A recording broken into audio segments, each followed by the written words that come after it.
nother state. I'm trying to eat down a whole nother plate. Seem like my homies was stuck in the hood. I just told them be safe in the state. Welcome to the Black Myths Podcast. Welcome to the Black Myths Podcast. I am your host, Too Black. This is the last episode of these weekly episodes we've been doing to make up for what happened in April. The myth today is what about the Congo? We're going to be returning with the guest Nicholas Richard-Thompson and Tunde, my Black Alliance for Peace comrades. This myth is not necessarily like a direct myth. Like, obviously the Congo is real. Obviously, you know, there's mad suffering and chaos in the Congo. No one denies that. But this is often brought up as a kind of retort to people who are protesting what's happening in Palestine or what Israel is doing to the Palestinians. And it's brought up as this way of suggesting that we should care about, like, oh, you care about Palestine, why don't you care about the Congo? Now, there are some people, to be fair, as we talk about in this episode, who do not bring it up necessarily in that sense. They are simply, I guess, whether I agree with their approach, or trying to say, you know, there's also this happening. There's not just this happening. But what it creates is these binaries, like, well, you need to be talking about this. And then some people try to be extra inclusive and they say free Sudan, free the Congo, free Palestine, and free Ukraine, which, as we talk about, I don't know why that's on the same list, but all these things just get thrown together. They become flattened, and the connections that they have seem to get lost when it becomes about, what about this? What about that? So one, it assumes that no one's doing anything about the Congo, or no one's involved, or which isn't true. And then also assumes that people can only care about one thing at a time, one conflict, one imperialist disaster at a time.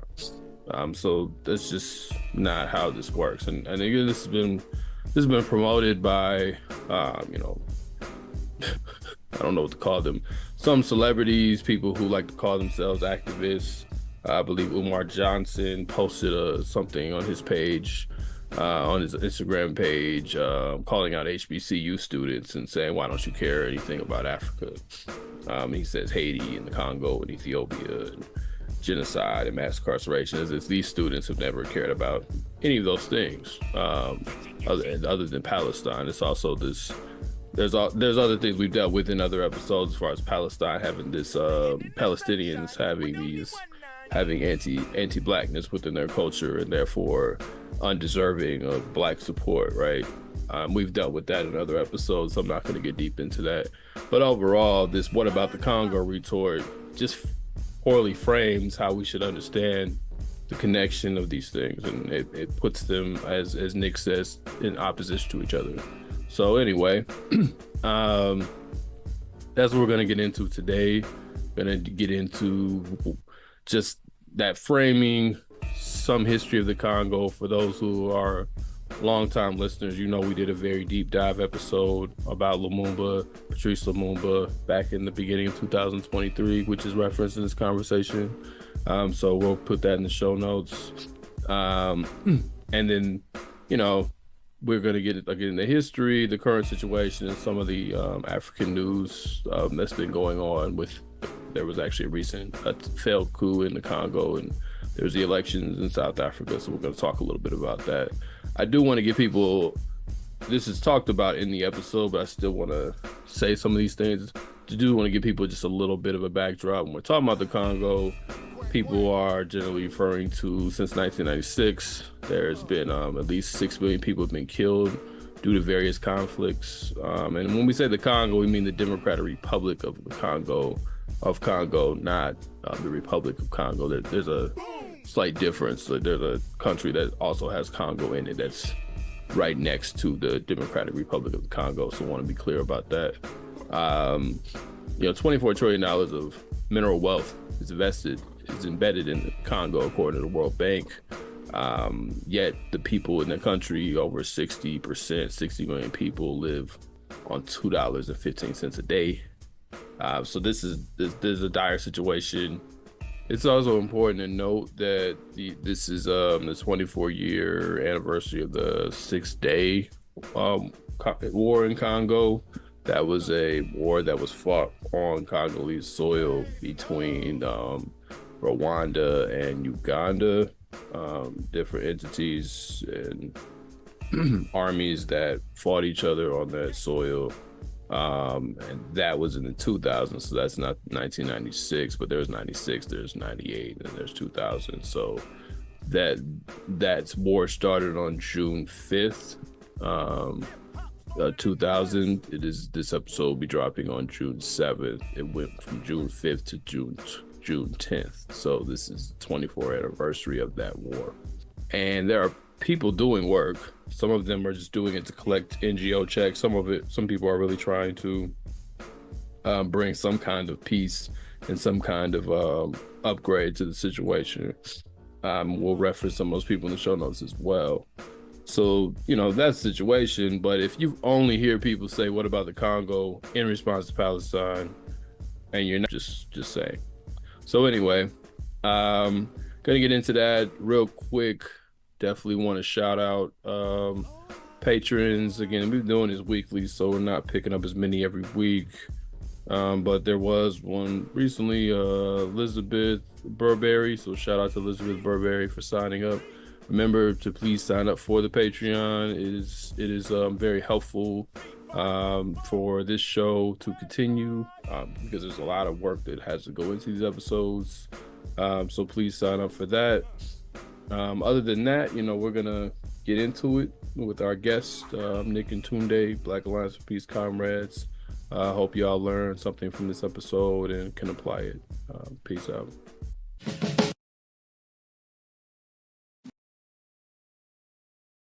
All right, we are back this time, like I said, with Nick and Tunde to discuss this admittedly annoying thing that I see on social media, where in response to Black people and Black folks, Africans taking a stand against Israel's slaughter of Palestinians and standing with the resistance, there's this what about the Congo, or what about filling really any mess up situation in Africa, like Sudan. We're going to talk about the Congo today, but really we could have a similar conversation about multiple places in Africa. So we had talked about the Western Sahel and some of the positive things that are going on over there, despite all the U.S. aggression and just Western aggression from the French. So today, again, to talk about what about the Congo, I'm going to let my guests here introduce themselves, and we're going to get into it. So either one of you can go first. Yeah, sure. I'm Nicholas Richard-Thompson. I'm the Black Alliance for Peace Midwest organizer and organizer for BAP Chicago as well. Yeah, my name is Tunde Osazua. I am with the Africa team of the Black Alliance for Peace and also BAP Atlanta. Happy to be here. All right, guys. So like we've been talking about, like it's been alluded to, there's this sense of, sometimes I will say, I think people bring this up in genuine care, but I also see this as kind of a retort that can be a distraction. But either way, I don't know if the question necessarily helps us get to the bottom of it, but that's my opinion. But I'm curious, what do you all say to people who say, what about the Congo in response to Palestine? Like, what is your perspective on that kind of retort? For sure. So you kind of alluded to it already, and I share sentiments. I think there's two categories. One is people engaging in bad faith, and the other are folks who have a sincerity, but both end up being kind of useless to forward either movement, right? And I have to assume that if you're saying, what about the Congo in response to Palestine, you are concerned with resolving the issue of the Congo and then just the broader African liberation movement. So if you're interested in doing that, this rhetoric isn't helpful, right? Why would you put these two in opposition when I would argue they are experiencing similar issues that aren't necessarily always apparent, right? But the issue of both crises are colonialism. One is settler and one is neo, but they have deep, long histories of extraction, exploitation, and occupation in different ways, right? And I think we're going to get to the Congo history, which is very deep. From King Leopold to the Belgians to the Rwanda genocide to today's happenings, right, with M23 most recently in the last couple of years. But I think what's important to note is that putting them as oppositions isn't helpful. That's the first thing I would tell people, right? The second thing I would tell people, and sometimes again it is in good faith, but these are deeply connected issues, and I would say not just in the spirit of anti-colonial movements, but also materially, right? I think the crisis in Congo is one of genocide, and the UN has even said, and I don't use the UN as the bastion of truth, but the UN even says that it's the deadliest conflict since the Second Imperialist War, and one of the greatest humanitarian crises that we have seen since the dawn of the 21st century. But the conversation around Congo, Palestine, or even Haiti, Sudan, whatever you choose, right? We should see them as not combative, but complementary. I would say in this moment, I've seen people actually raise the issue of the Congo because human rights are being talked about just more broadly because of what's happening in Gaza. So I've had people, organizers on the ground, reach out to me who are from SJP or other Palestinian organizations saying, hey, I know you're with BAP. Can we do like a joint teach-in on the Congo, Sudan, and Palestine? And I was like, absolutely. And we've done that. And we're going to continue to do that, right? And connecting Haiti as well. So I think in two cases, if you say, well, what about the Congo in response to Palestine? You reveal about yourself that you aren't actually concerned about both, or that you're just not tapped into like the actual movements, right? Because there are people that you said may have like legitimate questions, but what I would pose to them is that the issue is colonialism. The issue is, the global north and white supremacist imperialist powers. That should be the focus, not pitting these two situations against each other, right? It's a distraction. So with that, if we kind of understand some of the material like basis of like what's going on in the Congo, what's going on in Palestine, we'll talk about more depth about this later. But like the extraction of a lot of the resources within the Congo are deeply tied to some of the missiles being dropped in Gaza. And a lot of people don't even make that connection. That's a connection you could make instead of trying to put them in opposition to one another. You can instead bring up the conflict minerals that are used, which conflict minerals are like raw materials that come from different areas with political instability, and they're deeply in the mining industry that are used to fund armed groups and human rights abuses and all this. But you could link this from the minerals in Congo to what's happening in Gaza, or talk about the Partnership for Global Infrastructure Investment, which is a United States initiative that's trying to counter China's Belt and Road Initiative, if folks are familiar with that. And like what they're trying to do is rehabilitate the Lobito rail corridor so that they can link from the eastern Congo, southeastern Congo, which is where most of the conflict is, to Angola's port. This is in an effort to kind of get some of those transition minerals from Congo. And like these are connections you should, I think, instead make. So when I talk to people, if they're not in good faith, they usually reveal themselves and having an organizer that they aren't generally curious and or interested in resolving the issue or being part of the movement. But the people who are genuinely curious, I try to be never condescending, but I try to like link the legitimate material and like I think strategic ways of defeating Zionism. A blow to Zionism is a win for African liberation, right? I think it's imperative that we hold both, because Malcolm did, right? Malcolm said, we can't get Mississippi straightened out till we get the Congo straightened out, right? And as long as you think we need to get Mississippi straightened out first, we'll never, without the Congo, we'll never get it resolved. He's like, to me, the paragon Pan-African. He talked about Zionism explicitly, right? Writing about Zionist logic. Him denouncing Zionism even precedes Snick talking about it. So if he can talk about Congo and Gaza and not put them in opposition to each other, I'm sure other people who are trying to join the movement can too. So that's what I would say to people. I think it's one, not productive. Two, it's mostly insincere. But three, if we really are actually trying to resolve both issues and defeat colonialism, you would have to, I think, find them to be complementary. And I've actually seen it. I've seen people actually talk about the Congo because people have globally been talking about Gaza. And the last thing I'll say is I read this just recently. The Morehouse, Biden went to speak, and there was a professor that had a Congolese flag behind him. This is really important to this conversation, actually. So I'm glad I remembered. The media coverage of this, and my expertise is media studies, right? The media coverage of this was really poor. You had major outlets who streamed that because it was Biden, Nobody got into the the media coverage of the speech Yes. specifically. Oh, Okay. for Morehouse, yes. So there was a Morehouse, just for people who had their head under a stone somewhere. There was a Morehouse. Biden gave a commencement speech, right, at Morehouse, and there was also a lot of pressure before it happened. I think that was like on May 19th or something like that. That there was going to be a major disruption of the speech. People were pressuring Morehouse men to disrupt it. That didn't really end up happening to the scale that maybe people wanted. But I just to kind of set that up. But go ahead. Thank you for that. Yeah, no, thank you for that exposition. But no, yeah. So there's a lack of, I would say, substantive media coverage of this, because that would have been an excellent time to say, well, why is there a Congolese flag back there? And what does that mean? And then media could have easily dug into, because later on, Dr. Livingston, the one who waved the flag, I believe, went on Democracy Now!, which is more left-leaning and like anti-war, the peace report.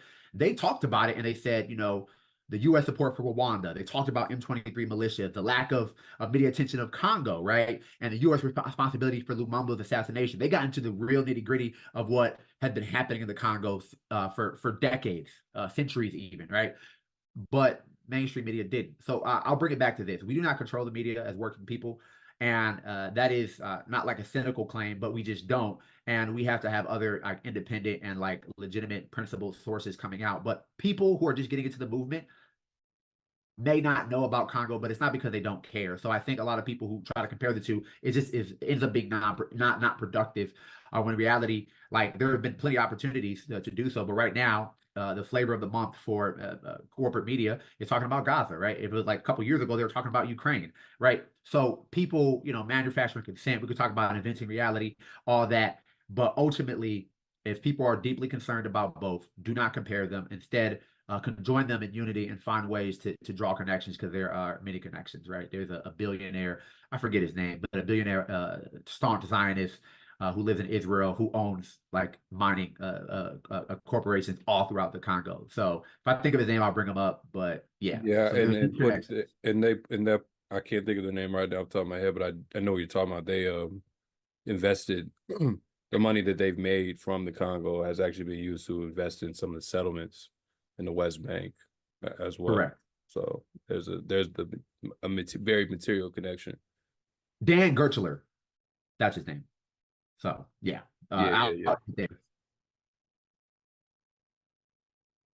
Tunde, did you want to speak? I can repeat the question. Just what is your response again to that? What about the Congo? Or really, if you even want to speak more broadly, what about any conflict, Haiti, Sudan? We can go to you can go down the list, really. You're on mute.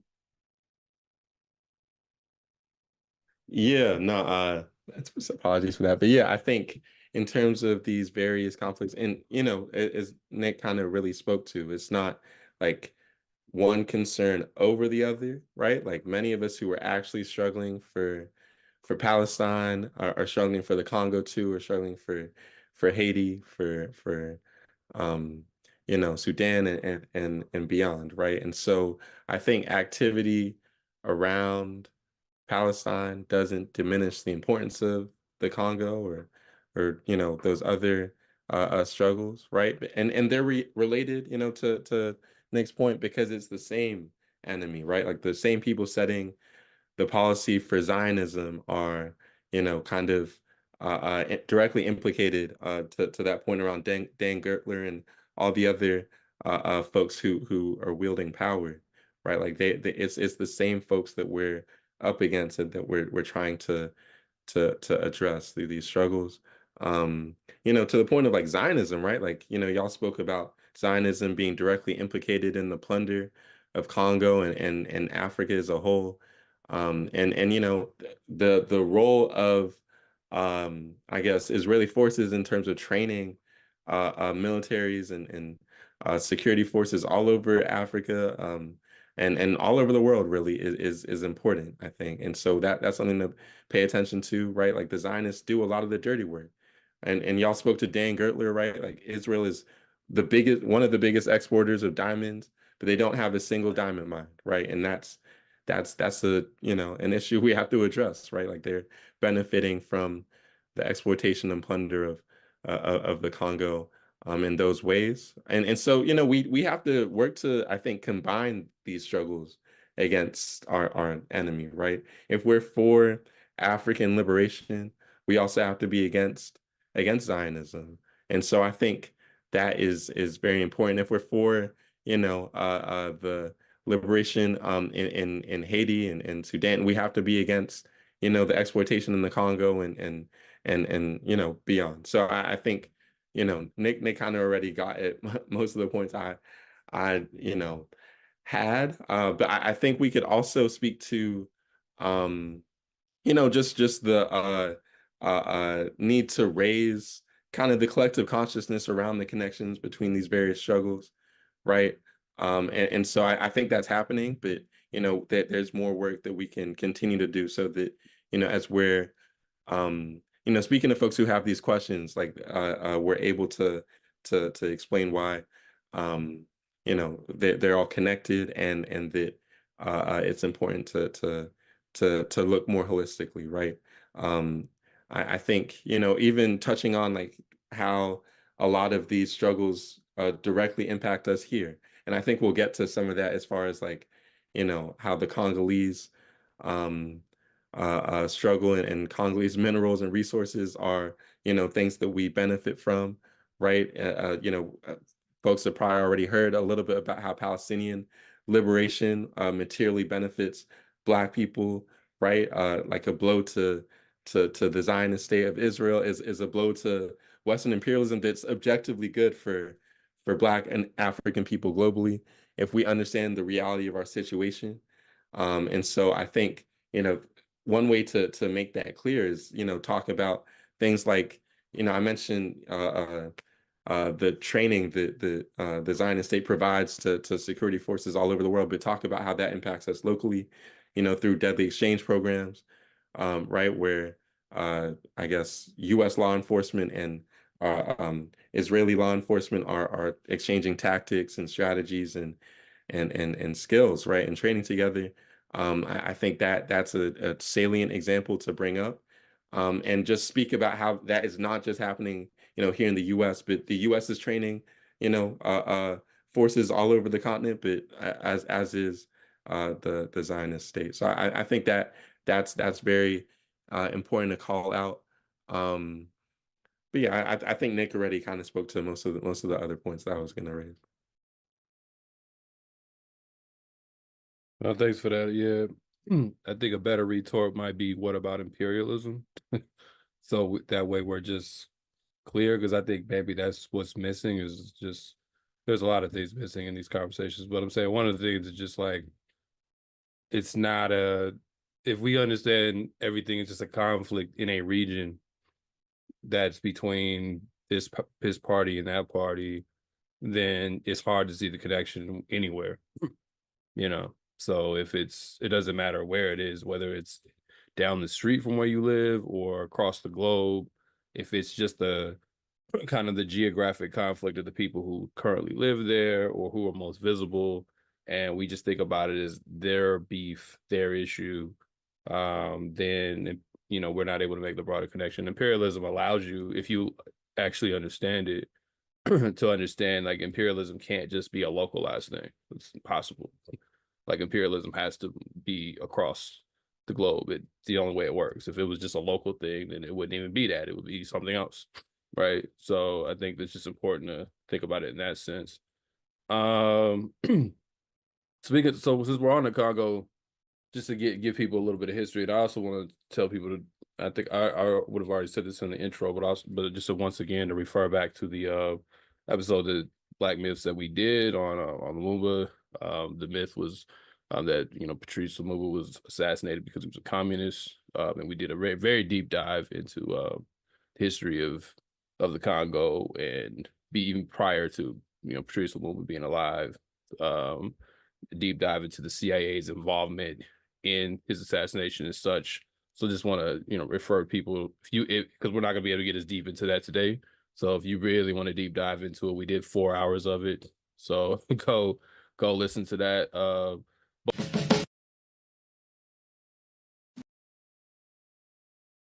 But for the people who maybe don't have time for those 4 hours, or just so they can be clear in this conversation, could either of you provide a brief overview of the colonial history in the Congo, just so people can have a sense of like what precedes how we even get to what we eventually talk about, that what's happening in the Congo? Like, it didn't just kind of come out of nowhere, like nothing else does either. So you could just give a brief history of the colonial history, and even post the traditional colonialism that occurred as well. Sure. So the Congo, or the DRC as it exists today, is a vast country. It's the size of Western Europe, goes from, the Atlantic coast of the African continent to the Great Lakes, right? And it was born from, it's a European invention, obviously, like all of these African states, right? The borders were drawn at the Berlin Conference in 1885, thereabout. And it's born from the fantasies of King Leopold II, right? And so when those European colonial powers during that conference, the Berlin Conference, divided most of the continent between them, Leopold II was recognized as like the sole owner, right, of this territory in the heart of Africa, which he named the Congo Free State. So that's like a unique thing, right? He's the sole owner. It's not like any country or company or whatever owned the colonial I guess holdings. It was him, right? And so that led to his decades long, enrichment, right? He got very wealthy. And he was also a very brutal leader. Like the colonial administration that he set up in the Congo included like forced labor regimes and just a lot of misery, right? So, Leopold II was taking advantage of, surging demand for natural rubber at the time. And, the Congo has so many resources, right? But, rubber is one of them that occurs plentifully. Like there's a lot of it, right, in the Congo. And so that sourcing of rubber was part of like the brutal abuse of Congolese people during Leopold's time of I guess ownership. And they faced heavy punishment and wide-ranging punishment for failing to meet their rubber harvesting quotas, right? They received like beatings, lashings, death, even like dismemberment, right? And so people, I think a more well-known symbol is like the severed hands of Congolese people. That's like a symbolic representation of the cruelty that they faced under Leopold's rule. And he was, he had a 23-year period where he was, I guess the guy in charge. And that was also a time that, the Congolese people were plagued by famine and widespread diseases. So, people talk about genocide, and that period could also be considered a genocide. There, like 10 to 15 million Congolese people died during that 23-year period. So there was a lot of outrage over all those atrocities. And so Leopold was pressured to transfer his rule to the Belgian, I guess, state. And Belgium, typical of colonial rule, like they employed like a paternalistic approach. They portrayed the Congolese people as like they weren't able to govern themselves, similar to what we're hearing about places like Haiti and others today, right? And so that allowed them to kind of pursue the exploitation of resources for their own gain. And so that was kind of the primary objective of the Congolese economy under Belgian rule. And so, we started talking about rubber, but, they expanded their focus to things like gold, diamonds, copper, tin, cobalt, and more like zinc and uranium. And there's a lot more. I was gonna say uranium, the nuclear bomb. Right. Yeah. Yeah. So, there's so much there in that area that they were able to exploit for their own gain and kind of plunder and kind of steal from the Congolese people. And so there's a way that Belgian rule kind of prepared the Congo for resource extraction by outsiders, by foreign actors beyond that period of formal colonialism, right? And so there's like it kind of furthered the interests of like European and American private corporations, And then also, as we see in colonial context all over, there's like a class divide that's created, right? And so, there was a economically and socially privileged class of people, of Congolese people, that were thought of as more westernized, and kind of was invented by the colonial regime as like a group that was incentivized to betray the interests of the broader Congolese masses, right? Kind of what we think of as, I guess, the misleadership class, right, of today, right? And so I think, that's important to note. But, obviously, wherever there's oppression, there's resistance, and, there's resistance throughout this period. But I think once we hit like the 1950s, there's all this, activity, movement activity, revolutionary activity taking place all over the world, where colonized people are overthrowing or getting like that flag independence from their former colonial masters, and that's kind of what we saw in the 1950s. The people of the Congo were mobilizing in a national movement that sought autonomy and independence from Belgium. And you mentioned Lumumba, and obviously he was a key figure in that movement. And I think we could get into more of that, but the struggle was kind of also partially appropriated by the political campaigns of that. You could call it like a misleadership class or like a comprador class. Anyway, you could like point to that aspect, but there was also a large large degree of civil disobedience on behalf of like the exploited working classes and the peasantry, right? And so one of the key examples of that is the Leopoldville riots, right? And those were riots that were kind of pivotal in the protest wave. They took place in like 1959, and those were key in forcing Belgium to the negotiating table, kind of leading to, I guess, flag independence, right? So, bringing about this era of, I guess, neo-colonialism, you could say, where, there's, I guess, various, I think just to provide a brief definition of neo-colonialism, it's like when you have all the trappings of independence, I guess, to borrow some words from Nkrumah, but the economic and social and political policies are kind of determined from the outside, right? So there are outside actors that are able to kind of shape the direction of the country. And so that is kind of what we saw.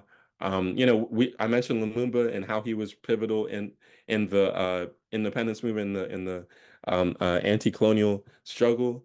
He was a very popular leader, but obviously there were these outside forces that were conspiring to reassert their power and What was sorry to interrupt, what was Lumumba's, just for the listeners, what was Lumumba's position?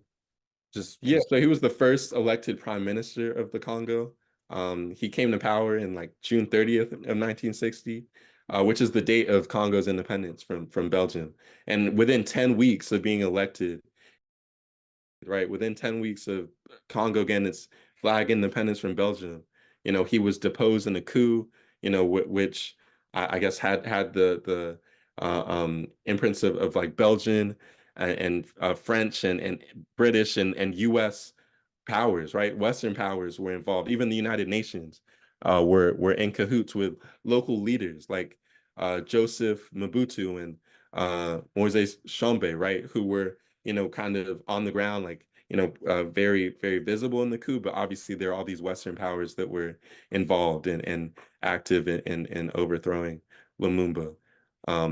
So sorry. And so, yeah, I think that's key to name, right? Like there are multiple different forces from outside who were able to overthrow this first elected prime minister of the Congo and allow for and not just overthrown, assassinated, right? Like it's important to, brutal yeah, assassination. he really only had like a week in office before, that was interrupted when the Belgian troops came back because they thought there was a military mutiny and all of that. So yeah, it was ultimately assassinated. But go Yeah, ahead. Sorry. very brutally, very brutally. It's a I think uh it's it's a really upsetting story, right? To hear about how he was deposed and how that was kind of representative of like the aspirations for Congolese liberation, for freedom and independence, and how that those hopes were kind of dashed in a sense um, with Lumumba's assassination. And so I think that's a very important uh, um, I guess, point in Congolese history. I know that there are groups that will celebrate Lumumba Day or commemorate rather Lumumba Day on January 17th of every year, which is the day he was imprisoned and assassinated. Um, uh, and kind of look back on the history and kind of think about how does that impact what we're trying to do in terms of showing solidarity with the Congolese people moving forward. And there are groups that really hold that down, like Friends of the Congo and others. But yeah, I guess that led into a series of neocolonial, I guess, administrations, right? Like folks like Joseph Mobutu, who was involved in the coup, right? I mentioned him earlier, and he was a very brutal leader, very involved in repressing the Congolese people and allowing for these Western powers to continue to exploit the Congolese resources or the resources found on Congolese soil. Um, you know, individuals like Joseph Kabila and others, right? Like there's just a string of neocolonial leaders. Correct me if I'm wrong, but I can't remember the precise year. I mean, Mobutu comes into power in 71. Officially, he was in power really before that. Somebody comes into official power in 71, and then they changed the country's name to Zaire. I don't remember the precise year, sometime in the 70s, correct?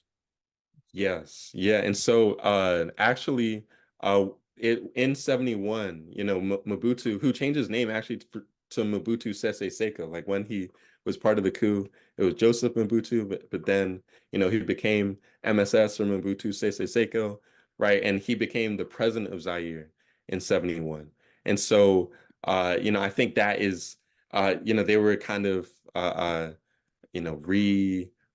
or rethinking what it meant to be part of that process. So there's like I mentioned, I guess Lumumba was prime minister, so he became president. So there was a president named Joseph Kasavubu who took office around the same time that Yeah, and some people may not know there's a difference versus the American system. So you can have a prime minister and a president in the same government at the same time. They're just exactly. people. So Kosovo was part of the government at the same time as Lumumba, and then continued on. But yeah. Yeah, 100%, 100%. And Mobutu kind of took over from Joseph Kasavubu and was the president of the Republic of Zaire that was kind of uh, um initiated with Mobutu Sese Seko's, I guess, time as president. But yeah, I think it's interesting. He was in office. He was, president from 1971 to 1997. So obviously a long standing leader, right? Who, was able to kind of I guess assert like kind of, more of a violent rule. He was able to really kind of serve his colonial masters in really significant ways. Um, and I think, obviously, right, like there was crisis following Lumumba's assassination. Um, and, Mobutu was obviously involved in that process. And so there was kind of a second coup and a consolidation of power following that around 1965, and that is how I guess Mobutu was able to set up his own time in office. He was using all of these different tools to try and assert his authority. Like he had like an authenticity campaign that was like, cultural in focus. It was pro-Africa, right? He was renaming cities from Leopoldville to Kinshasa, right? Like he was using all these like kind of like a cultural nationalist type approach to try and assert his try and act like he was, on the side of the people. But, he was very much like a one-man rule type of person. He was executing political rivals and secessionists and coup plotters and threats to his rule. He had people hanged in front of large audiences, like former prime ministers and cabinet members. He was also buying folks off, right? Like I think he had a slogan. It was like, keep your friends close, but your enemies closer still. And that was used to describe like his bribery. I don't want to get too deep in his reign, but I think the most important thing to name is that he was very good in terms of allowing for Belgium and France and the U.S. and others to really kind of have free reign in his in the Congo while he was in office. And he like I said, left in 1997 when he died, right? He went into exile because he was overthrown in the process of like the Rwandan genocide. And I think we might get into later how connected the DRC was in that process. But, that was when Laurent Kabila took over from him. And Mobutu went into exile and died not too long after that from prostate cancer. But yeah, Mobutu was an interesting character as far as just he was a crafty politician, like you said. He plays into a lot of the kind of African garb and also, weirdly enough, had struck some ties with China and didn't like the Soviet Union and kind of played them off each other, and then used that to also play the West off. Like really, he really did play different sides off each other. The thing was, that's not inherently bad if you're just doing that for the sake of your country, but he was doing that for him, And I also want to correct myself. I said 1971. That is when the country was named Zaire. He became a president in 65. So I was a little off there. So like you said, he is deposed in, was it not or not? He's overthrown in 96, 97, correct? 97, I believe. But that is also where the genocide that people often are referring to, that where, if you add it up to today, 6 million people were lost. 6 million people were killed, died, starved, etc. So what happens in 96? Because I think that is often what people are asking about. And you can answer this too, and if Nick, if you want to jump in on it too, like what happens in 96 that leads to a lot of what people are talking about today when they say, what about the Congo or whatever. 96 and 98, honestly, but yeah. Yeah, I mean, so we in 96, 97, there's this like second Congo war, right? Like the Congo is plagued by destabilization.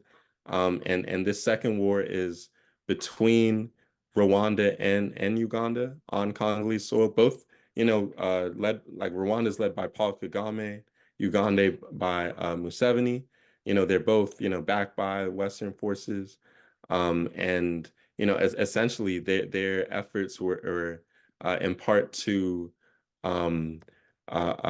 overthrow the Congolese leader at the time, Laurent Kabila.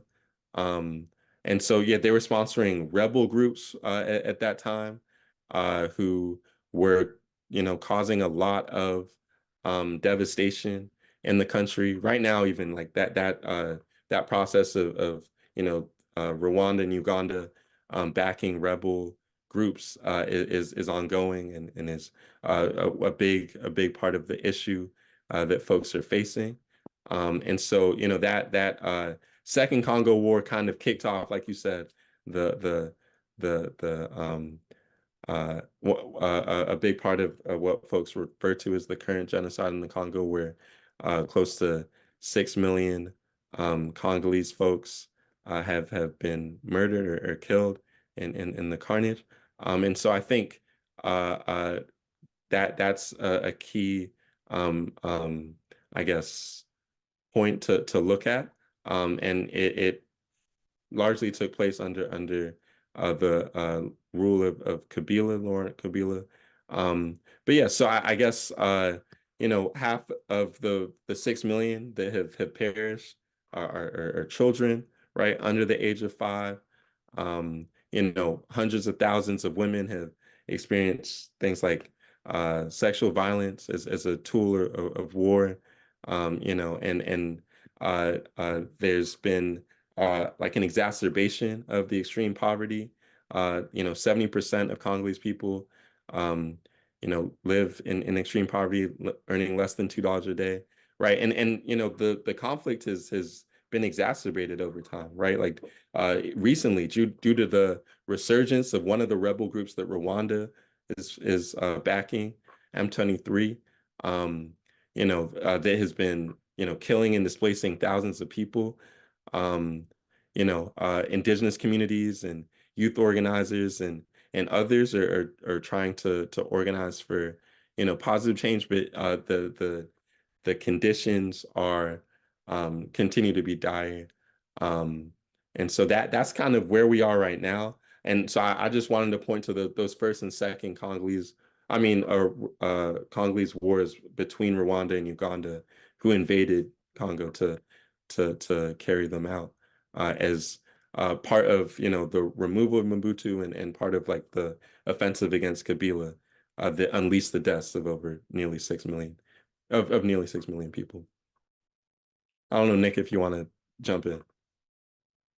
I'll just be brief because you captured most of the history from the colonial period to the 96 and 98 war with Rwanda and Uganda. But I would say today, a lot of people, what has created like kind of a resurgence of the Rwandan-backed rebel group M23 is that they had started launching a string of offenses and killing and displacing thousands more on top of everything that's already been discussed, most recently in the last 2 years. And there has been, you know, mounting challenges for the Congolese people and folks. Sorry to interrupt. Sorry, but real quick, who is the M23? The M23, and I mean, there's debate about it, but they're like essentially an armed militia group. And a lot of folks, I'm of the belief that Rwanda and Uganda backed M23 financially and politically. That evidence is pretty strong that they do. Yeah, the evidence is overwhelmingly strong. I know, you know, people like argue that they're not, but like it is. And they've been the group that has been like the cause of, you know, the mass casualties, the suffering, the violence against women that Tunde mentioned and all that. So doesn't M23 stand for like March 23rd movement? Yeah, it's like the M23 rebellion. Like they, you know, frame themselves as like freedom fighters in some cases. Yeah, I think it was they claimed that they're I think they were part of they said they wanted to integrate into the military in the Congo, and they said they were denied that, and then this is like a bit of an oversimplification, so they then started the movement. I think the truth is they had a leader, I think his name was Bosco and he was threatened to be arrested, and then the ICC actually did issue a warrant against him. And then 2012, that when they relaunched, or when M23 launched, I think they then went in and slaughtered like 150 people just as a kind of like opening, you know. So that just so people have a sense of who the M23 are. They're a rebel group that had a evil leader who was eventually, you know, not that the ICC is always perfect, but who was eventually brought up for war crimes, and then they've been able to resurge. But go ahead. I just again, there's a lot of names here, so I'm stopping y'all to just kind of like clarify for people. For sure. I know, I appreciate that. And like again, The United Nations put out a report, and to Black's point, like we don't, herald the United Nations as always truth tellers, but they put out a report that found Rwanda had created and commanded M23. Now, since they have said that they have ceased support of it because of international pressure, but a lot of folks still don't think that's the case. But that's not for this episode. But essentially, that is why there's been a resurgence in, I think, violence and conflict. It's been ongoing. I don't think there's been a moment where it had ceased. There have just been moments within from 1996, 97, where it ebbs and flows, it fluctuates, but it's always been ongoing because the extraction is still ongoing, right? The conflict that preceded all of this is still ongoing, which is like, we, in our analysis, is neocolonialism. So that is what has made the conflict reemerge, though. But yeah, if people want a broader history, because again, there's a lot to go through, particularly like anything up to the assassination of Lumumba, like listen to the episode I referenced earlier. And we also have books and stuff and references in that episode if you want to get deeper into that history.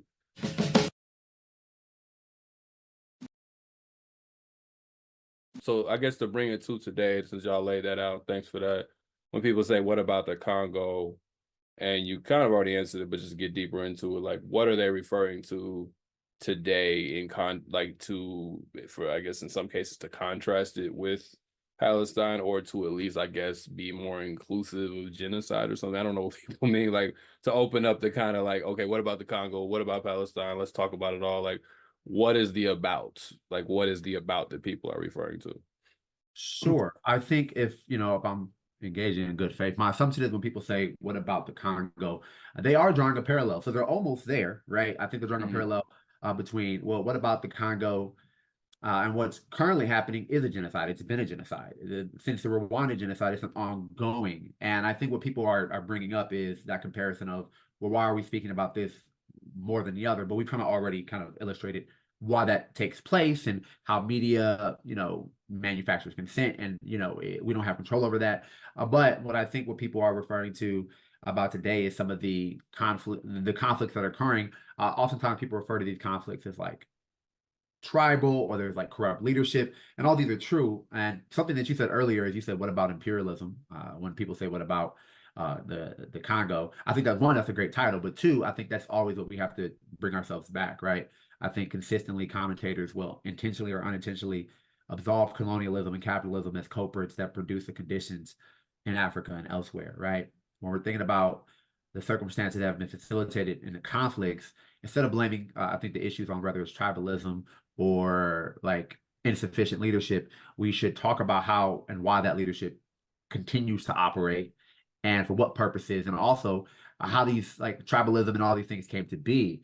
And they didn't happen in a vacuum, right? It's not inherent. It's not. It is a consequence of what I would argue is a primary contradiction of neocolonialism and imperialism, right? And we got to just beg the question of, how did these so-called corrupt leadership come into power? Why do they stay in power, right? In our previous episode, we talked about liberal democracy, right? And how it's heralded, how it's worshipped even. But the United States backs Rwanda and Uganda, who have been autocratic for decades, right? That doesn't seem like you care about democracy. They're also have been violating massive human rights abuses, as outlined by Amnesty International, Human Rights Watch. Again, we don't always agree with these people, but even if they saying you're doing it, then we should be a little bit, curious to that point.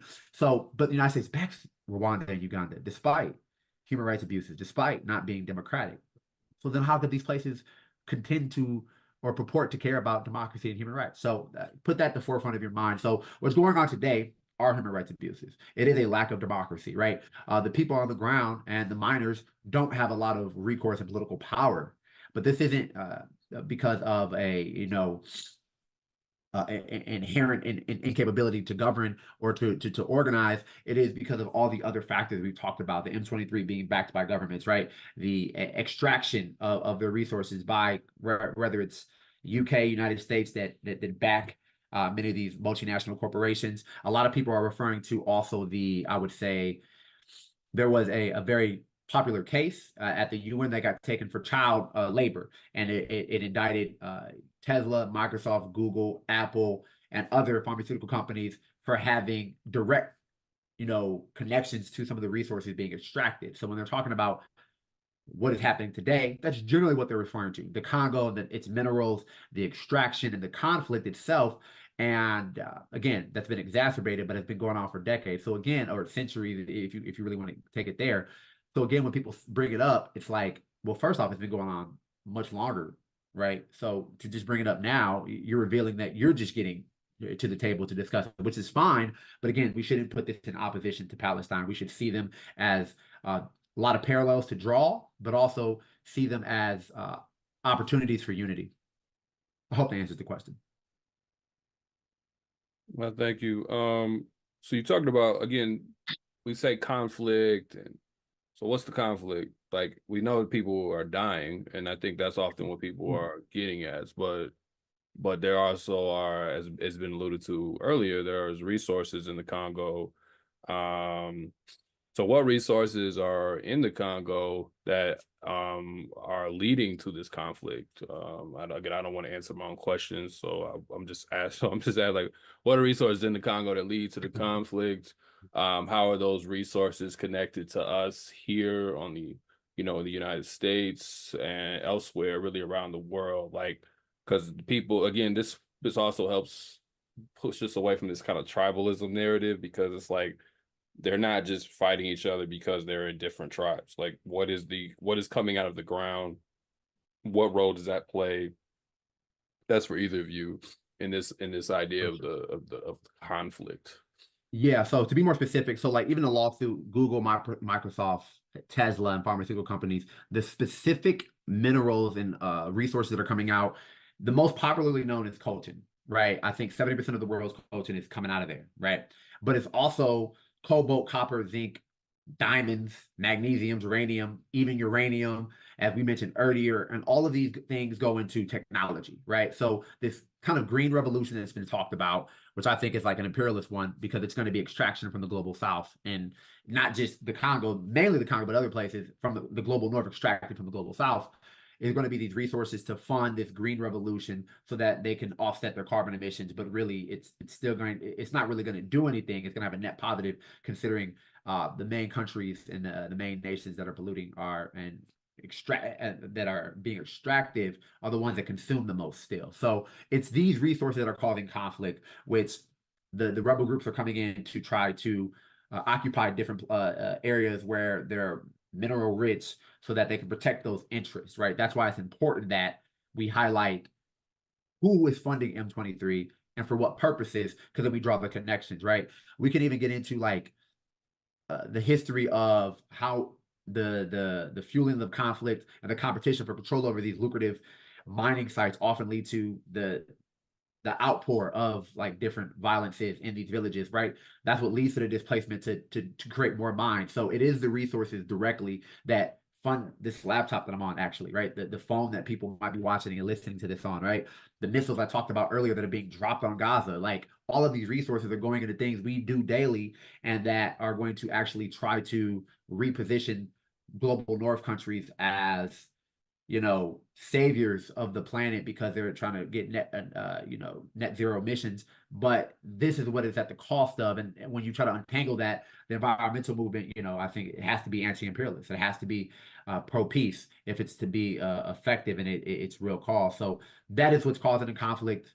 And I think it's imperative like that we do draw these connections, and like there's actual resource extraction happening that then comes over here. And because we make a demand for it, it'll continue to happen, right? And unless we, I think, have an organized response to it, the U.S. is the #1 bilateral donor to Rwanda and Uganda. It's going to continue to happen. And again, to be sure, Rwanda and Uganda are the ones who back the genocide, are the ones who fund M23. And the U.S. has provided financial, military, diplomatic, political cover to support for these for years, for decades. So when we're talking about what's happening in Congo, it is directly, because I'll give you an example. When I was talking to somebody, they're like, yeah, I think more people talk about Gaza because we're directly funding Israel, which we are, but they don't know that we're directly funding Rwanda and Uganda. And I think there are more complexities to what's happening in Congo. It's a much longer history. So that could be part of the reason why it gets lost, I think, sometimes in media. But the reality of the situation is the war crimes, the crimes against humanity, the violences, the sexual assaults, all of these are by this group that's funded and backed by Rwanda and Uganda, who are funded and backed by the United States. So I hope that's the clearest way I can say why the conflict is happening. It is multinational corporations, and ultimately it's capitalism. Yeah, and I can't remember the brother's name. He was on Breakthrough News, but he said he often says that that Rwanda is the Israel of Africa. Yes. Yeah, Yeah. yeah, because Rwanda is able to pretty much, they'll get condemned verbally, perform some of the same, either directly or by proxy of the M23 or these other militias, some of the same or even worse in some cases, atrocities upon people. And the United States does nothing other than release a condemnation statement like they'll do with Israel. I'll go ahead to it. I'll just say that.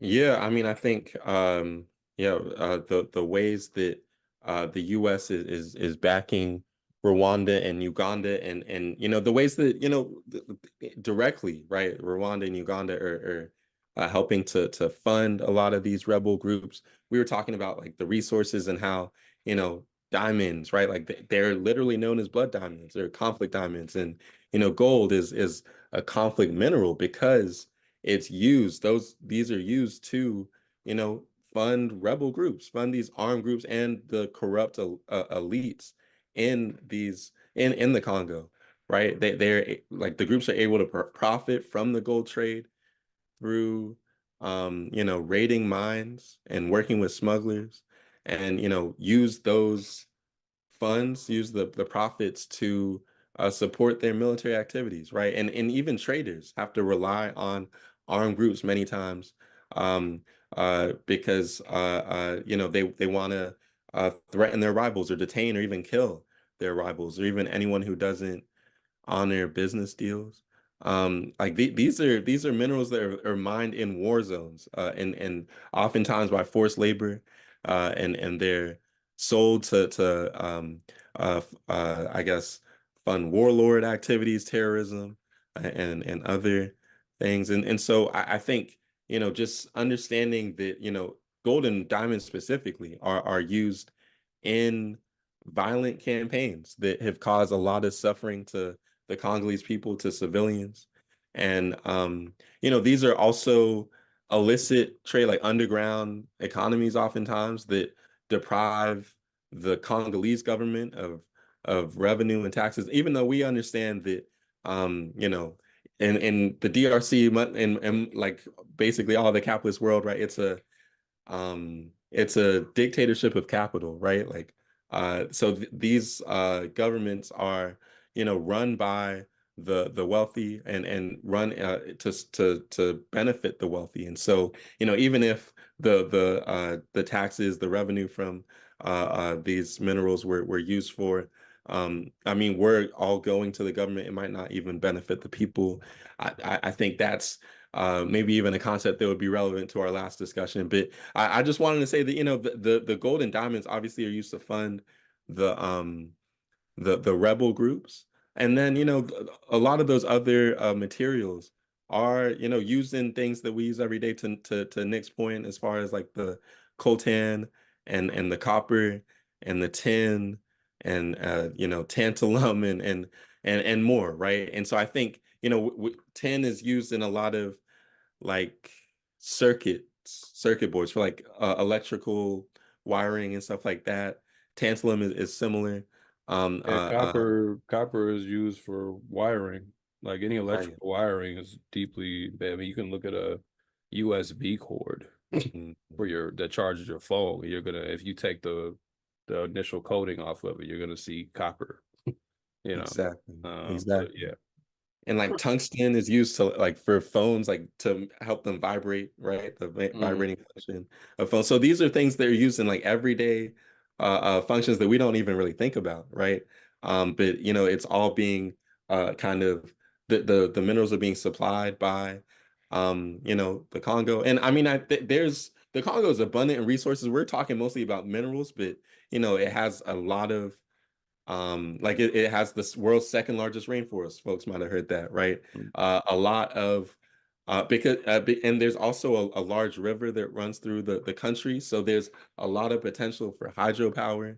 There's a lot of arable, farmable land, right, that could be used to to grow crops that could feed, people in the DRC, but because of all the conflict, like it's not as easy to make use of all of that. There's a ton of biodiversity, given the rainforest, right? There's a lot of oil and gas and timber. So I mean, there are a ton of resources, and these are things that I guess Rwanda and Uganda are like not just those resources, but the minerals. Rwanda and Uganda are directly benefiting from that, and also helping the rest of the world kind of access all of those things through their role in the suffering in the Congo.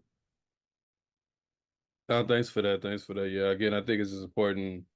Some of this would have been stated at the beginning, but I want to run through just a few numbers again, just to put perspective. Again, 24, according to World Bank, $24 trillion of mineral wealth rests in Congolese soil. The Congolese themselves, as of 2022, their GDP was only 64 billion. So again, $24 trillion of wealth, 64 billion as their GDP. In the same year, the global tech industry made $5 trillion in revenue. So they're not getting anywhere close, to the amount of money that could be coming out of it. 60 million, 64% of the country living on less than $2.15 in US dollars a day, right? Like that's the situation. And then it's also understated.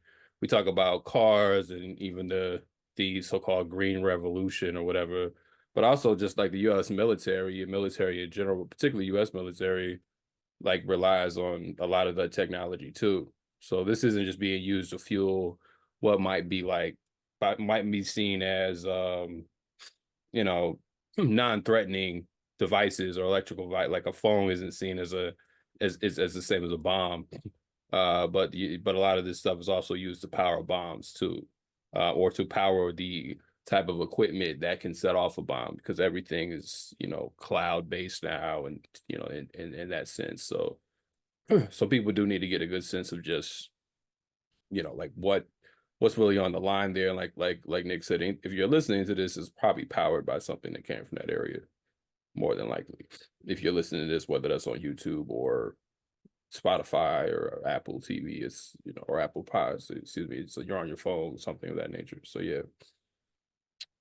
Yeah, I would just quickly say I think people should look up the Shinkolobwe mine, which is like a radium and uranium mine that produce like the cheapest uranium ore in the world. Obviously, it's in the Congo. They can do a lot of exploitation. That was used to power the Manhattan Project, right, here in the U.S. that kind of built the nuclear weapons that were developed in the 1940s and 50s, and kind of were used to in the process of World War II to massacre Japanese people.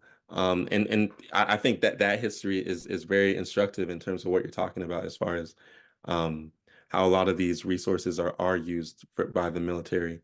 But yeah, just a quick addition. Yeah, so we've talked about the West, and I always like that, particularly since I'm talking to y'all too. This is always an interesting conversation. So it is true, with all that we've said about the West and such, that and China controls. Now, I don't like when people say China, because it's like it implies, but Chinese companies, Chinese mining companies control 70% of the mining industry. And then if people want to get deep into mining, there's like a difference between like artisanal mining and industrial mining, and that's the artisanal mining is really where a lot of the conflict we're talking about happens, as far as like kids that have to go and dig in the ground, take rocks out of the ground, give it to someone on a motorcycle that then takes it to somebody else, and then eventually it makes it to the industrial mining sector. And that's about, I think, debatably 20 to 30% of the mining economy there, and then the rest of it is industrial. That's where actual machines are used. But just to give people a quick distinction, if that matters. But anyway, to restate the point, Chinese companies do control 70% of the mining industry. So that does mean that in some level, or clearly on a major level to some extent, like the Chinese companies are involved in this industry. So what role do these companies play in the conflicts that have emerged? How are we to understand it? How can we, be critical of that, but also put it in its proper geopolitical context? Like, what is y'all's kind of conception of that? So I've talked about China before, and we operate in a global capitalist economy. So that's the first thing that we should say off the bat. Realistically, there is a critique to be made about Chinese companies' involvement. And I'm glad you made that distinction, because what I don't want to get into is the propaganda suggesting that China is the cause for what's going on in Congo, which I have seen. That is not the case. While China isn't blameless in the situation, the fundamental and the primary contradiction lies within the capitalist economy, right? Not solely with China. And there have been studies that show that in the early 2000s, and I think throughout, the UN studies highlighted that like a lot of the illicit mineral exploitation by various companies, these are the ones that cause the most conflict, because that's why this is when the rebel groups come in. 1 out of 85 were Chinese. So that's the first thing, right? So though they have a lot of, I think, presence in the last like 2 decades, probably last 10 years, to suggest that they're the primary, culprit of all this, I think is unfair, just isn't true. Chinese involvement in these companies have predominantly been in Congo's mining sector, like seeking minerals for their growing economy, right? And a lot of this is the case in a lot of cases. We've talked about China before, where there is just a lot of synergy between the Chinese economy and African economies because of the immense amount of resources and the immense amount of capital and the exchange of that. And oftentimes before China had its open door policy, like, and before it opened it up to the world, like some of the relations that they've been developing have been with African countries, and they don't have a lot of relationships with other Western companies other than the ones that sometimes utilize Chinese like labor because it can be cheaper and things like that. But ultimately, we're talking about like the nature of the deals. The Chinese agreements are better across the board. The relationship with China and Africa is qualitatively just different than the Western one. Again, they're not blameless. They're not like, I think, benevolent actors in the situation. But when China comes there, they're making agreements for infrastructure and larger equity shares, but that doesn't change the extractive nature. So I would bring it back to capitalism and say that some of the local leaders, the Congolese government, needs to just make better deals, but there's no interest and incentive to do so. So a lot of the propaganda is because, and we talked about it earlier, United States trying to counter the Belt and Road Initiative and some of their foreign policy. The goal is to create this idea that China is the culprit and these other places don't have an interest. I think there's global complicity, because it is a global conspiracy, really, that if there was a dynamic change, right, with what's going on in Congo, they could feed the world. They light up the world. Like, everybody is going to have to change their economy in some way. So it's not just China, it's India as well. It's UK, it's Belgium still, it's United States, it's France. They all benefit from this. They all have some deep connection to it. So I really don't like to like single out China because they're not the only one. I think that statistic gets thrown around because they're like, oh, they own all of them. We have to ask the characteristic of all of these mines.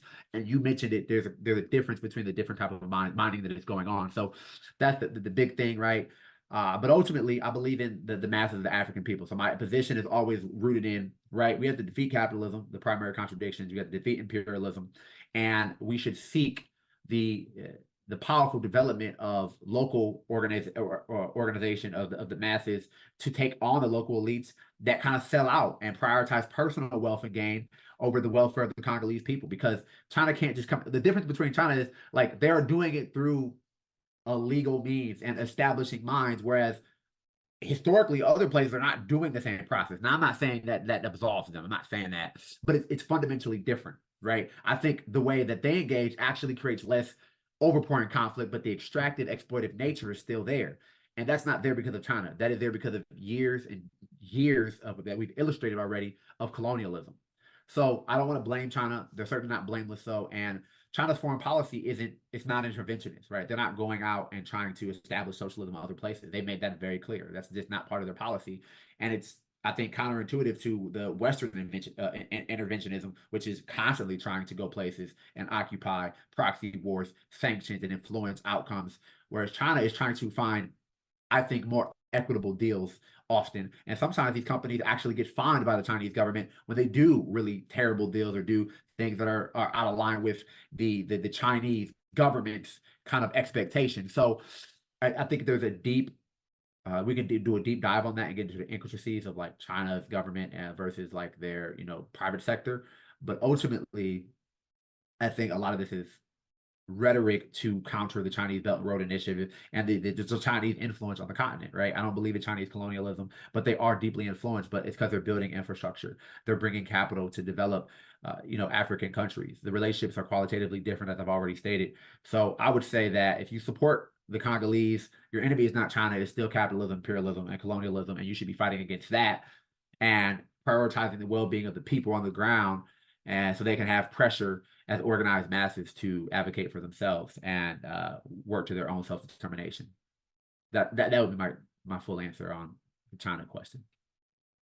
Yeah, and just to add on to that, I think there's like a profound historical relationship between the Congo and China in terms of they have like a friendship and have been together in their efforts to strive towards like national liberation and I guess to oppose colonial aggression.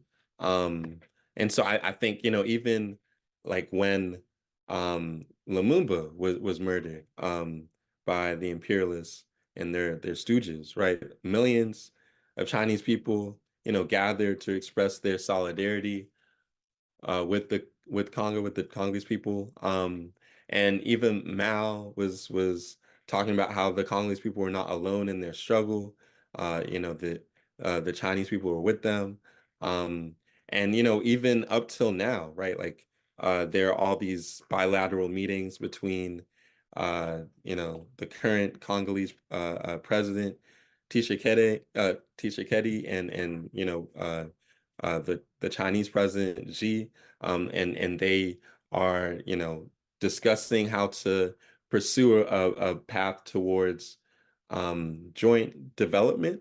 And so I think it was last year that they were talking about having a strategic partnership. Well, actually, they're moving from a strategic partnership of like win-win cooperation to a comprehensive strategic cooperative partnership. And so, to Nick's point, China has,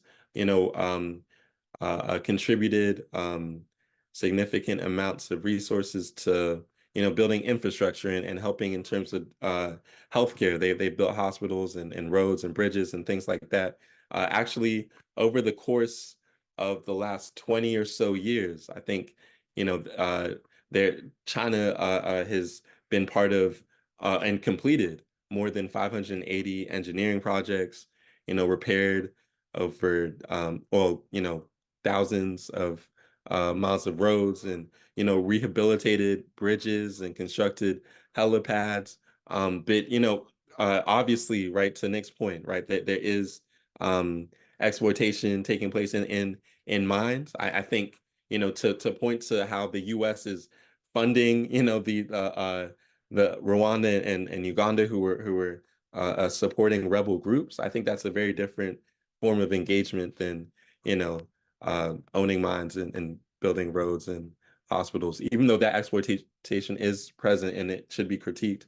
To Nick's point, I just wanted to point at like the different approaches, or to build on what Nick said as far as different approaches. Yeah, and the mining is also should be that stat does get thrown around a lot, but that's why I was trying to make the distinction between the different types of mining. Now often the artisanal mining, what comes from that will then be sold to the industrial mining. So but it's also like there just aren't regulations or worker protections. These things don't really exist in the DRC, right? So if you could be critical of China in the sense that just the general policy is to deal with the existing structure on the ground, and that will require you to partner with exploitative, entities, even beyond just the capitalist model, but just entities that are even hyper, exploitative beyond just the general way capitalism works. So you're going to partner with the country that doesn't have protections in place, doesn't take care of, has babies in mines and all that shit. Like that's gonna be a consequence of trying to extract anything from another place. So it's definitely an extractive relationship. Where I push back is when people get into this kind of like colonialism or imperialism or things of that nature. That's just I don't think that the data really holds up on that, but it is a relationship that I think is complicated because their policy, like you said earlier, is they don't intervene for the most part. They'll try to strengthen, like you talked about today, like they'll try to strengthen ties. I did see that they gave some aid to the actual government of the DRC to fight some of these other different groups. But like you said earlier, like, they not really trying to do what they supposed to do for their people either, right? So it just creates a conflict. Now should China be going around trying to intervene and save everybody? That's a different conversation for another day. And I don't even know if they could survive that. The Soviet Union that they had some good and some bad with trying to do that, and even they withdrew that type of approach, at the later stages. So that's a conversation for another day, but I do think it's interesting to just think about it because it is something that that does get thrown around.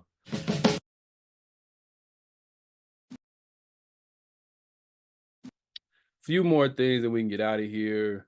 I didn't actually put this on. I don't know. I think I just forgot to write the question down.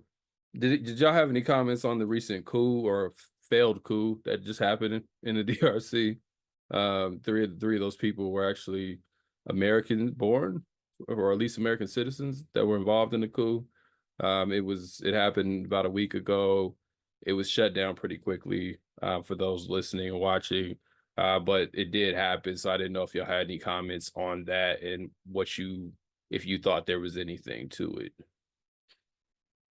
I'll be brief. I have a lot of comments. From what I read, it was Congolese American born folks who tried to attempt the coup, and they had actually solicited support, like financially from like some folks prior to it, and like I guess folks just didn't believe that like this was like I guess the individual who led it, I'm trying to recall their name, was Christian Malanga. Yes, Christian has solicited support to run a presidential campaign and like wasn't taken seriously. And then a couple years later, here he is leading the coup. And they like prior to that live stream, then we're talking. I think it was really kind of just like silliness, though not to like mock their deaths, but like it wasn't very a serious attempt to do it. I think some people have speculations because they were American born that United States has something to do with it. This is the one case where I think the United States, they're bold and audacious, but they're not stupid. I don't think they would have had anything to do with this. And I think there was a conflict going on the same day as the coup. It still went on as planned. But like I think that shows you how inconsequential it was. It lasted like maybe 3 hours. So like there's just not a lot to say about it because it was very insignificant. Not to trivialize the deaths, but like it just wasn't that big of a deal. Folks are like, okay, let's keep going, right?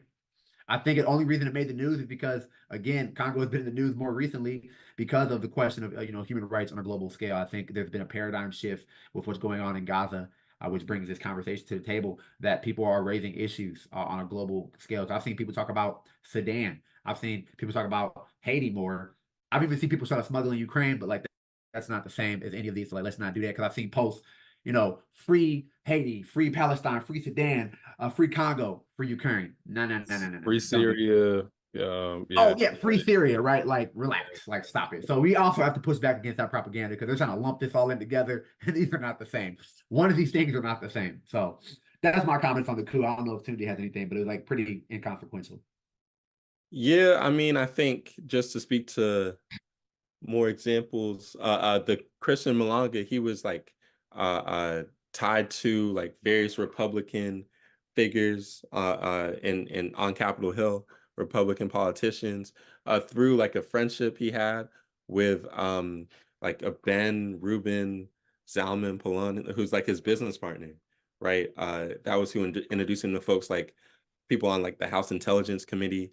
And then that Ben guy, his business partner, is also connected to, Israel and the IDF and the IOF rather. He's like, I think they're saying he was like a dual U.S. Israeli citizen. And Malanga and Ben were part of a IOF training camp. So that I think those connections are interesting. Obviously, the coup is recent, and so there's a lot still developing, and it's not as easy to 100% know who is behind it or like who is backing it, who's supporting it. But yeah, from what I read too, it was led by some folks who aren't as prepared or yeah, just aren't very supported by the Congolese people. Even if they express some of their frustrations, they don't have the backing of the Congolese masses. Yeah, there was some people who thought that it was like a fake coup just to bring, because I can't never say the president's name, Felix. They thought it was part of a like a way of, because that election just happened in December, and that didn't a lot of people felt that wasn't a legit election, and it probably wasn't. So there's some speculation, but like you said, it's recent, so that's all it is speculation. And I do want to just say that's all it is, that maybe this was a kind of a fake coup, a psych op, just to consolidate power, like because it makes you look good if you put down a coup that quickly, and it's that inconsequential. This was part of some weird movement, I guess, to rename the country Zaire. Like, I think that's where the Christian Malanga, they come out of the United Congolese Party, which is headquartered in the United States in DC. But they're like some movement to rename it. So it sounds like there's some factionalism within the kind of old Mobutu regime. And it's important to know, like, yes, we talk about the role of like the broader state, and whether it's United States or the West, but there's, when you put this much out, as far as all these NGOs and all these different entities, people do have their own minds to some extent, and people do just try shit, and it doesn't always have to be part of a bigger, broader thing. They might be working with other entities, but sometimes folks do step out on their own and just do stuff, and it's just that simple. You also have all those Christian and Mormon missionaries out there. Those are deep in Uganda, so there's a lot going on, and it's hard to really figure out if that has any real sway. But clearly it had no impact on the actual day-to-day lives of anybody there, at this point, at least, if it was put down that quickly. I guess just to kind of close out, last few questions and we'll be done. Since we're on the news, there was the ANC, the African National Congress, just took an L in South Africa. And that may not seem relevant to the DRC, the Congo, but they were one of the countries who did assist the DRC government in building up some infrastructure, and also in fighting against some of these militias that we named earlier, like M23. Do y'all see any connection between the ANC losing its majority and their relationship to the DRC?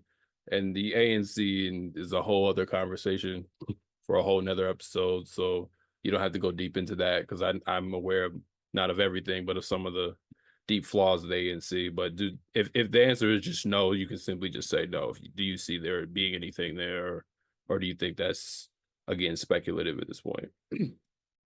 Yeah, I think it's still speculative. For context, right? Like the ANC needed 50% of the vote to be able to be that ruling party that they've been for the last 3 decades.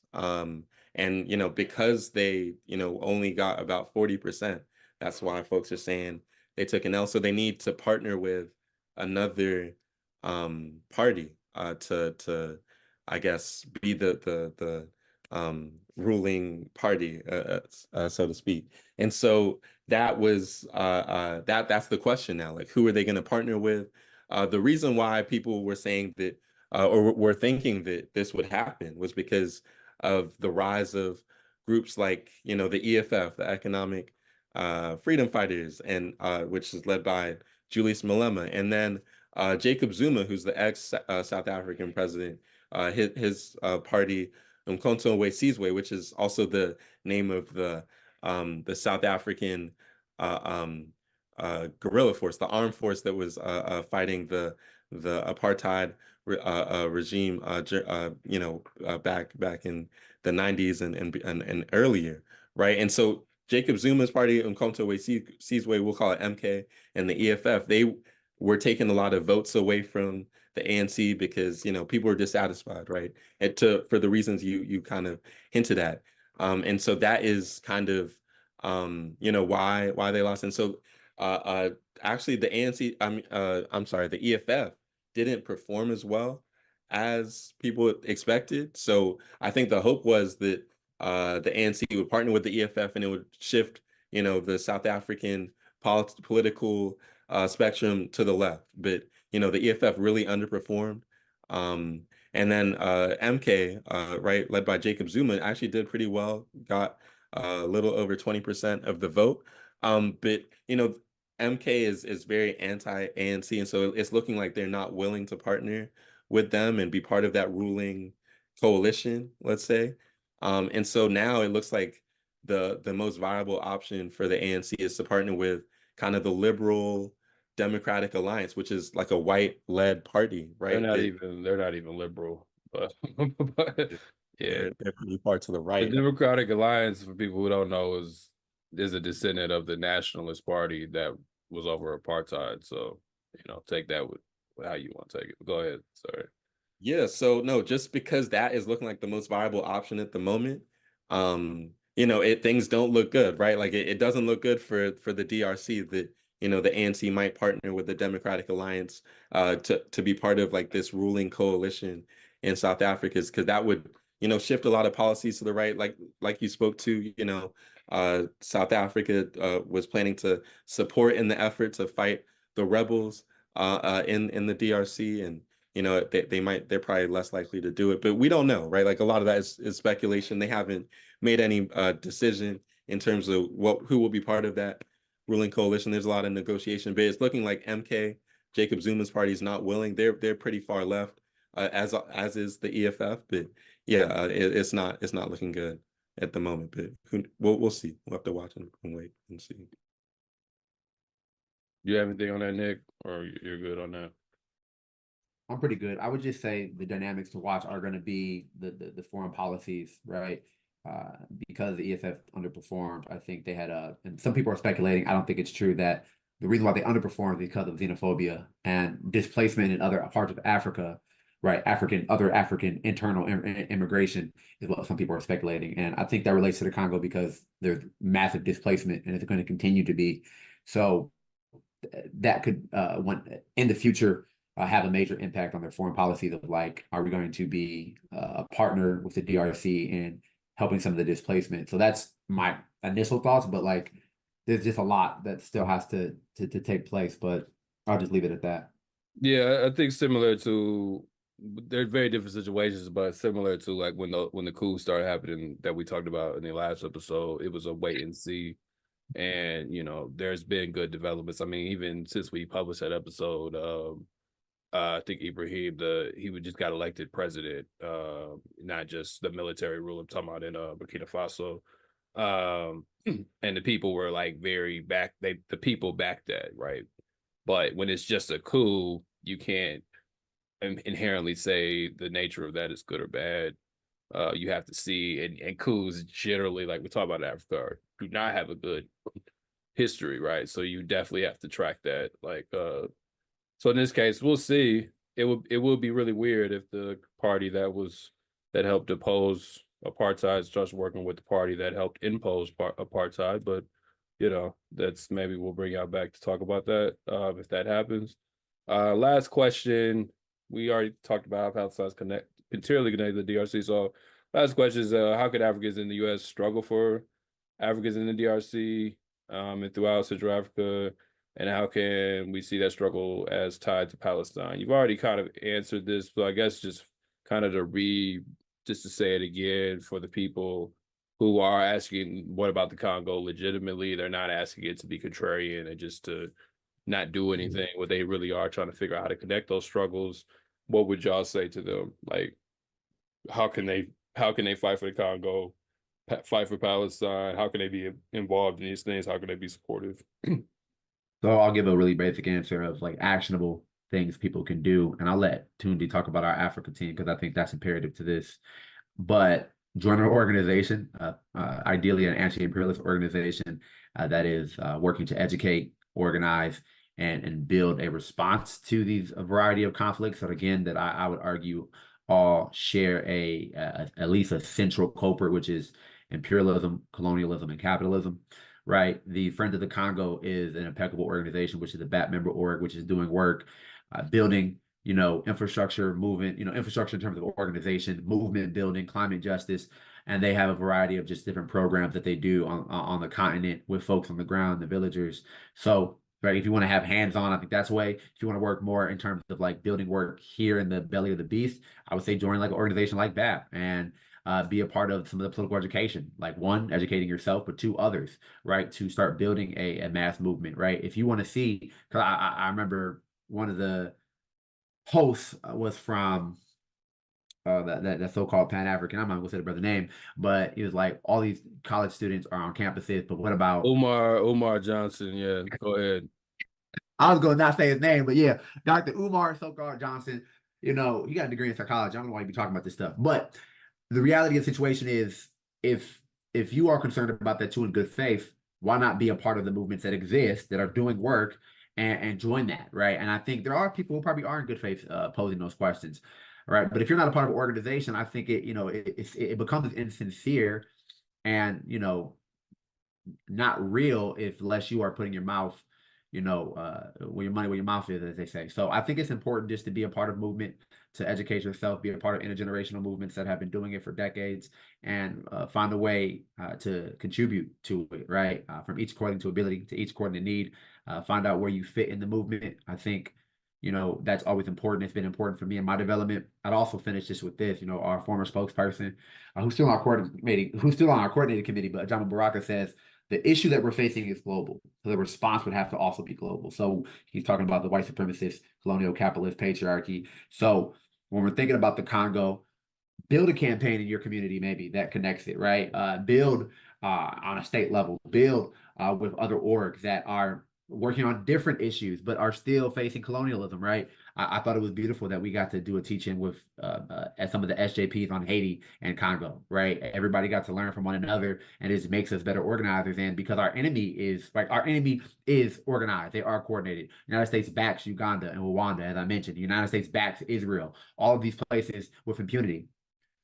We would have to be organized. So instead of trying to put opposition between Gaza and the Congo, bring unity to it, because our enemies are organized. We must be to defeat them. I'll leave it at that. So join an organization. Absolutely. I think Nate, you kind of captured it. Just to speak a little bit to BAP, like we have an Africa team that is focused on raising up these struggles and showing solidarity and being part of the fight to end imperialism on the African continent and beyond, right? And so I think connecting with BAP and the Africa team in particular is a way to get connected to this work. We have a U.S. out of Africa network as part of the Africa team that is the organizing arm of our work, of the campaign, and it was established in 2019 to kind of work to oppose AFRICOM, to shut down AFRICOM rather. And we've built a U.S. out of Africa network that is made up of, I guess, Africans on the continent as well as folks here who are dedicated to that purpose of fighting militarization and getting the U.S. and NATO and the West out out of Africa. I think, you know, Nick, you mentioned Friends of the Congo. They're part of all of these efforts. We partner with them on a number of initiatives. Actually, one of their big weeks of action, their week of action in the 3rd week of October, is focused on the Congo in particular, and we usually participate and support with that. And you know, folks should look out for that. Check out Friends of the Congo for more information on their Congo week. But you know, that same month, right, for the whole month, we have a month of action against AFRICOM, and so you know, it's you know, getting involved with those efforts is one way to be part of you know, the movement to end I guess the war on African people, to end imperialism, essentially. So that's what I would point to as far as, you know, our work and how I think people can get involved in a meaningful effort in solidarity with the Congolese people. No, definitely. Yeah. Thank y'all for coming through, for doing these two. I know we originally supposed to do all these at once, which would have been wild considering. But thank y'all for coming through. Thanks for that breakdown. You know, shout out to BAP. I think that, like I said, I think this is the first BAP only episode I've ever done. So happy to do that. And yeah, I mean, like, I think for people who are interested in this topic, you know, like, I think this is a good resource, and just more so, whether we cover whatever country we would have chosen to cover, I think we need to be a little bit more critical of how we frame things. So just this idea that attention equals, like, all the massive attention is the way to go for everything, as we even see the limitations of that with Palestine, that it could be a lot of attention and a lot of awareness and people are still getting bombed. And that's not to say that attention doesn't matter or any of that. I'm just saying there's this sense that if we just put a bunch of attention on an issue, that will alleviate the thing. And often, if we just see that people are struggling, we don't always investigate it to understand it. Like Nick said, then Ukraine gets pulled in the same capacity as the Congo, or so on and so forth. So we need to always investigate, and we need to see those connections. And those connections are not just individuals or issues or whatever. It is these broader terms. It is imperialism, it is colonialism, it is these things. So I, you know, appreciate y'all coming through, and you know, peace out. We'll be back actually with a very lighthearted episode in comparison to what we've been doing here lately. We're gonna be talking about comic books and shit for once, because there's this myth that Magneto and Professor X were based on Malcolm X and Martin Luther King, and that is false. So we're taking a break from geopolitics for once to discuss that, and then we will be right back with probably something on Cuba or something like that. So, all right, appreciate y'all. Peace out. Peace out. All positive views. Okay. Fresh out the plane in a whole nother state. I'm trying to eat down a whole nother plate. Seem like my homies was stuck in the hood. I just told them be